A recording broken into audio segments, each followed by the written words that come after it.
Well, first of all, there are many different kinds of capitalism. It's a very broad concept. Fact of the matter is that the so-called communist states are capitalist.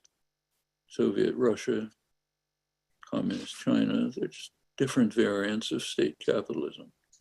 In the West, since the Second World War, there have been two periods, quite different periods, of how the state capitalist system worked.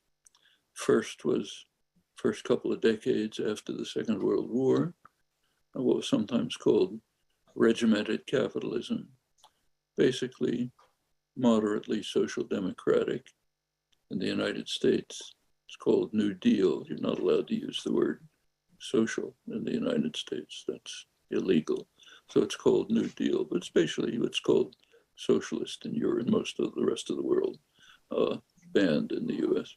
And it was a period, the highest growth period in the history of capitalism, egalitarian growth, no financial crises to speak of. Banks were banks, they just served the general public. Taxes on the corporate sector and the wealthy were very high, up to 90%. Very fast and egalitarian growth, plenty of flaws, but it's basically the way it was. By the late 70s, there was a business backlash, tried to destroy this all the way through. Finally, by the late 70s, they were able to make it.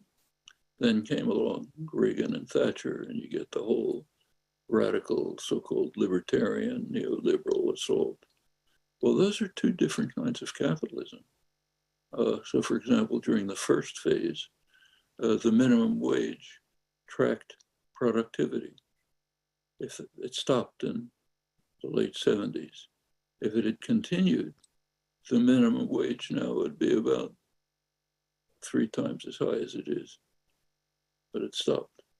Okay, you didn't have roughly 70% of the population living from paycheck to paycheck. You didn't have the top 0.1% doubling its wealth share from 10% to 20%.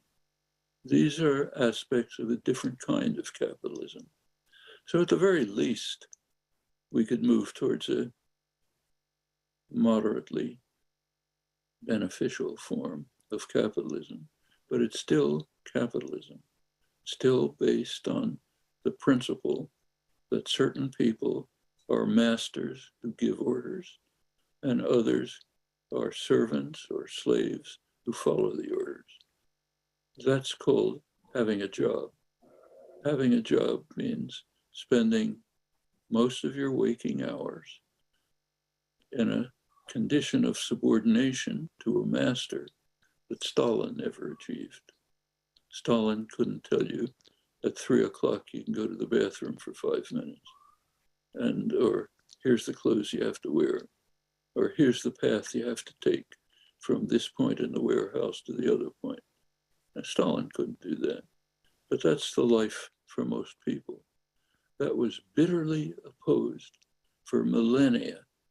Back to classical Greece and Rome, it was recognized that there's no assault on human rights and dignity harsher than being subordinated to a master.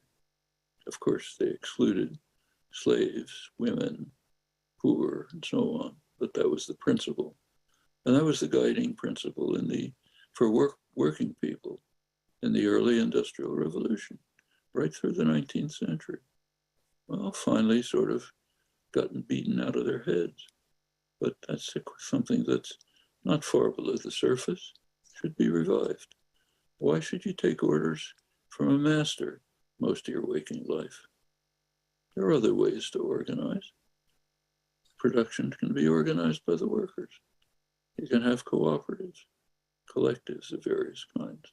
In fact, working people and farmers in late 19th century America, vast majority of them, wanted to create what they called a cooperative commonwealth, where the people themselves would cooperate to organize work, life, communities without masters. Well, it was crushed by plenty of violence and also by plenty of ideology, doctrine, imposing Gramscian hegemonic common sense. And now it's regarded as a peripheral position, but it can come forth.